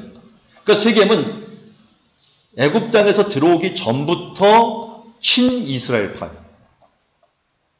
여러분이 구약을 안 배워서 제가 하는데 이때 라바유라는 이 왕이 있었는데 이 사람이 무엇으로 애굽에 고발이 됐냐면 하비루 사람하고 연합을 했다는 거예요. 하비루 사람하고 연합했다는 것들 때문에 고발이 된 문서가 발견이 돼요. 그러니까 하비루가 히브리라고 우리가 추정을 한다면 친히브리파하고 이미 합의를 해갖고 이쪽에 들어왔을 때는 어떤 전쟁도 없어요. 그들을 보듬고 그리고 에발산에서 여호수아의 제단이 발견이 됐어요. 정확하게 그 시대께 발견이 됐어요. 발견이 됐고 예배드렸던 흔적들 이런 뼈들이 그 시대부터 계속 아비멜렉까지 계속 사용했던 그런 뼈들이 발견이 됩니다. 뼈들이 발견이 되는데 이때 토기들 중에 하나가 가나안 사람들이 사용했던 토기들이 같이 올라와요. 본토인들이 함께 예배를 드렸다면은 그거와 함께 이스라엘 사람들이 함께 했던 이 토기들이 함께 발견이 됩니다. 이런 부분들을 보면서 바로 이곳에서 예배가 돼 있고 그 다음에 아비멜렉이 무전 그 다음부터 실패 예배를 얘기해요. 아비멜렉이 여호수아가 세워놓은 그 돌기둥 앞에서 사람들을 자기가 왕위 직위를 가지려다가 저주를 받고 그 다음에 뭐 여로보암도 이곳에서 실패하고 거기다가 이 그리심산에다는 산발랏이 이 아주 이단적인 성전 에스겔이 말하는 성전하고 똑같은 성전을 지어놨던 것이 발굴이 됐어요. 발굴이 마지막에 됐고 그런 이방적인 좀 타협적인 예배들이 되어졌는데 그곳에 예수님이 오셔갖고 이제 마지막으로 예배란 이런 것이다 라고 하는 부분들을 말씀하시는 것을 알 수 있습니다. 그래서 예배에 대한 성취에 대한 부분들을 예수님께서 말씀하고 그러면서 마지막으로 하나님은 영이시니 예배하는 자가 영과 진리로 예배할지라 라고 하고서 그리고 4장 24절인데 거꾸로 하면 42절이죠. 42절에는 사마리아 사람들이 당신은 우리의 구주이십니다. 세상의 구주이십니다 하면서 사마리아 사람들이 예수님을 맞이하는 장면이 나와요. 그러면서 예배를 통해서 신앙의 고백이 일어나고 구주를 영접하는 이 완성까지 이르는 것이 예배의 참 모습을 보여주는 것을 보게 됩니다. 그래서 제단이 있었던 장소다라고 하는 것을 알 수 있고요. 그리고 나서 이제 예수님께서 어디로 가십니까? 일어나 동네 밖으로 쫓아내려고 하는 아까 말했던 누가 질문했던 요 산 위인데요. 동네가 여기에요. 동네 가운데 이게 이제 동네인데요. 지금은 요 동네고요. 예수님 시대 때는 이렇게 크지 않았고 한 200가구 정도 200가구 정도 있었던 그런 동네였어요. 그런 동네였는데 여기에서 예수님이 이 말씀을 하는 것 때문에 이 사람들이 밀쳐내려고 했죠. 바로 안식일에 이사야 글을 읽었고 그리고 주의 성령이 내게 임하였으니 가난한 자에게 복음을 전하게 하시려고 내게 기름을 부으시고 나를 보내 포로된 자에게 자유를 눈먼 자에게 다시 보게 함을 전파하며 눌린 자를 자유롭게 하고 주의 은혜해 신년이죠. 신년을 전파하게 하려 함이라 라고 하는 말씀이었고 예수님이 이것을 읽으심으로 바로 하나님의 사역이 바로 무엇인가를 알 수 있죠. 우리에게 눌린 것들, 우리 가운데 포로된 것들, 죄와 사망의 사슬에서 풀어내는 일들을 하시고 그 일들을 하시겠다고 얘기했고 이것들을 또한 얘기하니까 믿지 않자. 무슨 얘기합니까? 다른 사람들 사렙다 가보나 나아만이나 이런 사람들을 이야기하니까 사람들이 반발하고 예수님을 떨어뜨려 죽이려고 했지만 예수님께서 거기서 끌고 있는 그곳에서 이제 나오면서 그들을 치고 나옵니다. 그런데 아까 말씀드렸듯이 어떤 전도사님이 얘기했는데 요 정도 가면은 여기 나사렛 회당이 있는데 여기 회당이에요. 이게 회당이 있는 근처인데요.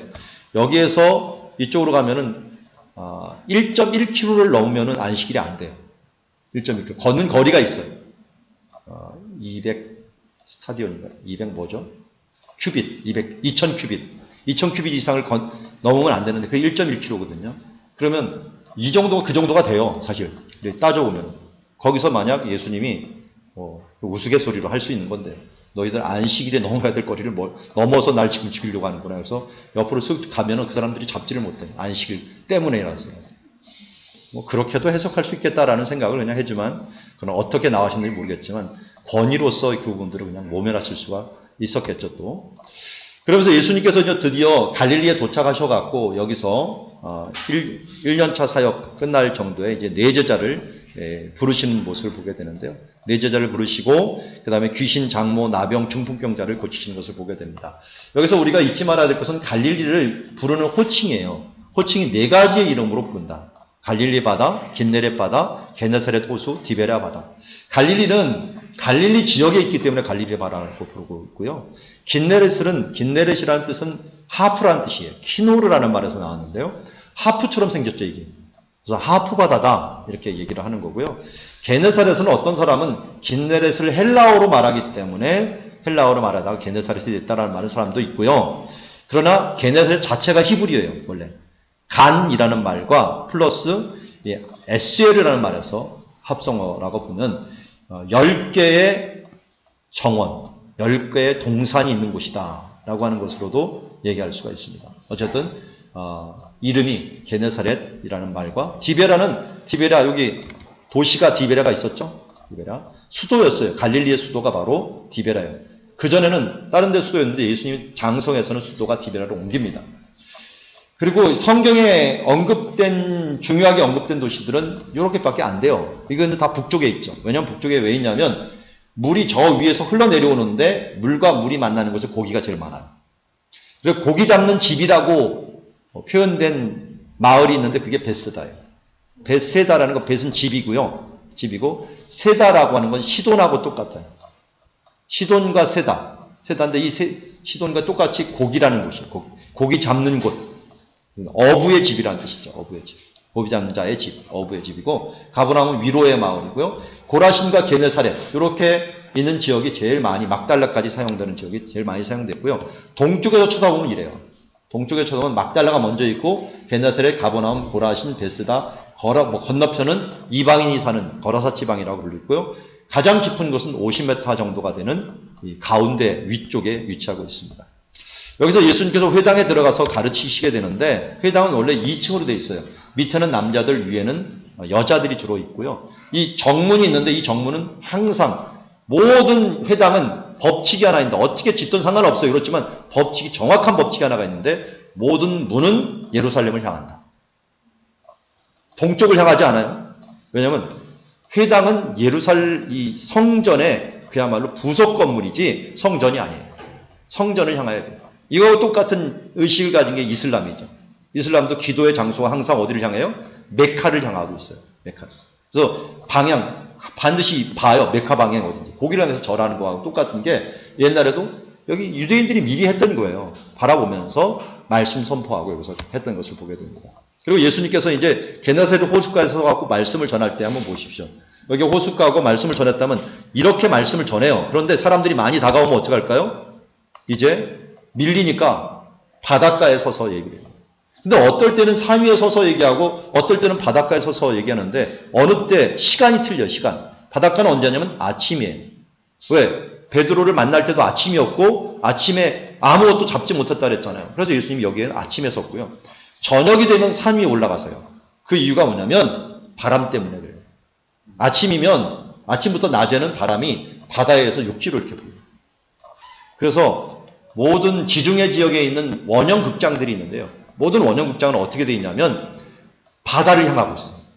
왜? 바다에서 바람 때문에 바람을 이용해서 스피커 작용을 하게 만들어 놨기 때문에. 근데 예수님은 이걸 아주 시기적절하게 사용을 하신 거죠. 그래서 아침에는 바닷가에서 배에서 오르시고 또 저녁에는 산 위에서 육지에서 바다 쪽으로 바람이 불어요. 산에 올라가면 밑에 사람들이 있으면 그 바람을 따라 차갑니다. 저는 이거 실험을 많이 해봤어요. 그런데 진짜 기가 막히게 들려요. 이 바람 따라서. 스피커가 없이 수천 명, 수만 명에게도 전할 수 있는 것을 보게 됩니다. 그렇게 끝나고 나서 베드로에게 바로 물고기를 잡으라라고 했고 그를 사람 낚는 어부로 나를 따라오라 사람 낚는 어부로 부르게 됩니다. 그런 면에서 뭐가 되냐면 이 갈릴리 바다는 뭐가 되냐면 세상이 되고요. 이 잡는 이 사람들은 구원하는 게 되죠. 그래서 앞으로도 계속 보겠지만 갈릴리 호수 이 바다는 이 성경에서 무엇을 자꾸만 상징적으로 보여주면 세상이에요. 갈릴리 바다가 막 혼동하면은 이건 세상이 요동치는 거고요. 그 위를 걷는 것은 세상을 이기는 거고요. 사람을 구해내는 것은 세상에서 사람들을 구해내는 그런 의미들을 갖고 있다는 것을 알 수 있습니다. 예수님께서 또한 이제 시기 때마다 기도를 하면서 새벽마다 기도를 했어요. 우리가 잊지 말을 것은요. 예수님도 기도했다. 왜? 능력 받으신 그분, 그냥 전능하신 그분이 왜 기도했을까요? 그래서 기도의 이유를 확실히 해야 돼요. 기도는 우리가 필요를 채우는 시간이 아니라 하나님과 대화하는 시간이에요. 하나님과 긴밀한 협력과 함께 하나님과 대화하는 시간으로 해야지 이 기도를 통해서 내가 무엇을 얻겠다라고 생각하면 안 돼요. 주님과 함께 교제하면서 친밀한 동행의 관계를 만들겠다라는 것을 해야 되죠. 그래서 그리고 나서 예수님께서 안식일에서 회당에 가르치시고 또 이 저물어서는 해질 때 병자를 고치시고 바쁘게 아주 하루 종일 바쁘게 이 일들을 행하신 것을 보게 됩니다. 특별히 1년차 사역 때 나병 환자를 고치시는 사건 전에 뭘 합니까? 이 콜레라 환자로 보는 베드로의 장모의 집에 들어갑니다. 베드로 집이 여기에서 여기로 봐요. 여기로 보는데 만약 가까이 있었다면 베드로는 부자예요. 회당하고 가까울수록 부자예요. 그리고 베드로는 자기 배를 갖고 있었어요. 자기 배를 갖고 있다는 어느 정도 부자라는 걸 알 수가 있어요. 그래서 베드로를 너무 가난뱅이라고 취급하면 안 돼요. 어느 정도 돈이 있는 곳. 제일 부자가 누구였냐면요. 야고보하고 요한이었어요. 세배대는요. 누구에게까지 영향력이 있었냐면 대제사장까지 얘기했어요. 요한이 그래서 대제사장 집사람 알았잖아요. 종들. 그만큼 큰 부자였어요. 예수님 주변에 따라다니는 부자들이 굉장히 많았어요. 이 부자들이 도와줬다라는 걸 알 수 있고요. 예수님은 마을로 가면 주변 지역들은 이 주변 지역들, 주로 북쪽 지역을 전도했다라는 걸 알 수 있고 이제 나병 환자를 고칠 때도 반드시 예수님께서 손을 내밀어 고치십니다. 이 손을 내민다는 건 대단한 거예요. 왜? 다른 사람들은 멀리서 갔고요. 이 그림을 보십시오. 멀리서 접근하려고 해요. 부정한 병이거든요. 근데 예수님 만져주셔요. 이게 바로 사랑이에요. 사랑. 고침보다 더 중요한 건 마음의 고침이었어요. 그들을 먼저 보듬어 안으시고 그리고 그와 함께 고쳐주신 겁니다. 그래서 내가 길이요 진리요 생명이라는데 우리가 다른 사람을 부정한 사람을 고칠 수 있는 유일한 길은 예수의 이름으로 고칠 때 나아갈 때 우리가 부정되지 않고 다른 사람들을 고칠 수 있는 거예요. 원래는 구약 성경에는 내가 연약하니까 부정한데 가지 말라는 거예요. 근데 갈 수 있는 힘은 뭐냐면 예수의 이름으로 갈 때만 가능한 거예요. 생명이 되시기 때문에. 그래서 또 고친 다음에 꼭 하시는 말씀이 있어요. 경고하면 아무에게도 말하지 말라. 그런데 사람들이 얘기를 해요. 왜 말하지 말라고 그랬을까요? 이런 일이 벌어지기 때문에. 마을로 들어가면 집이 있는데 문이 하나예요. 못 나와요. 들어가면 잘못하다가 막 병 고치려고 오면 그래서 제발 말하지 말라는데 이거 말을 하는 바람에 예수님 마을로 못 들어갔어요. 그러면 들어가면 못 나와. 사람들이 병자가 계속 몰려오니까요. 그런 면에서 우리가 바라볼 수 있고요. 또 중풍병자 고칠 때는요. 이 부분들을 한번 보세요. 그림인데 이 집이 어떻게 되어 있냐면요. 위에 저 종려나무로 이렇게 올려놔요. 그렇기 때문에 위에 올려놓으니까 그걸 뜯으면 어떻게 돼? 밑에서 다 떨어져 버리죠. 밑에 사람들이 밀려오죠. 위에는 있죠. 이게 다 뒤집어 쓰는 거예요. 근데 예수님은 이 상황에서 이 중풍병자의 친구들의 무례함을 보지 아니하고 뭘 봤어요? 믿음을 봅니다. 그들의 믿음을 보면서 예수님의 시각이 그만큼 틀리다는 거예요. 그 믿음을 보면서 무례할지라도 믿음을 가지고 나온 사람들을 보게 되는 것을 보게 됩니다. 그래서 죄사함을 받게 하고 또 그를 일어나 걸으라고 말씀하면서 나가는 걸 보게 됩니다. 마태를 만날 때도 마태가 고기 잡는 세관에 있었거나 아니면 국경에 있는 세관에 있었던 사람이었던 것 같아요. 근데 그를 고칠 때 특별히 그를 만나고 나서 어디가 얘기를 하냐면 같이 식사를 세리들과 죄인들과 나누는데 이거 굉장히 큰 모험입니다. 저도 이스라엘에 살았지만요. 유대인들이 절대 이방인하고 식사 안 합니다. 부정하게 되기 때문에. 근데 예수님이 이것을 하면서 사람들이 놀란 거예요. 그때 예수님이 건강한 자는 의사가 쓸데없고 병든 자에게 쓸데있느냐 하면서 죄인들하고 식사하면서 이 말을 얘기를 한 것을 보게 됩니다. 그러면서 이제 보면은 세리와 많은 사람인데 여기 보십시오. 코쇼라는 말 보이죠? 이 코쇼가 부정한 것이 아니라 인정하는 음식이다라는 거예요. 그래서 이스라엘 가서 유대인들이 살려고 하는 이유는 딱 하나예요. 음식이 다 정결 음식이라는 거예요. 왜? 이 랍비들이 인정하는 음식만 있는 거예요. 우리나라 사람도 가갖고 실수할 때가 많은데요. 절대로 고추장 끓여 먹거나 우리나라 음식 못 끓여 먹게 만들어요. 호텔에서는. 왜? 코쇼가 된 것만 끓여 먹는 거예요. 정결하는 거죠. 지금도 그러니까 옛날에는 얼마나 더 심했겠어요. 그런데 예수님은 이것을 다 뒤로하고 바로 이 전통을 깨고 그들과 함께 식탁을 나누는, 이게 식탁이 뭐냐면 예배예요. 요새 성찬식이에요. 그러면서 성찬을 나누면서 그들을 위하여 함께하는 시간들을 가졌다는 것을 알 수가 있습니다.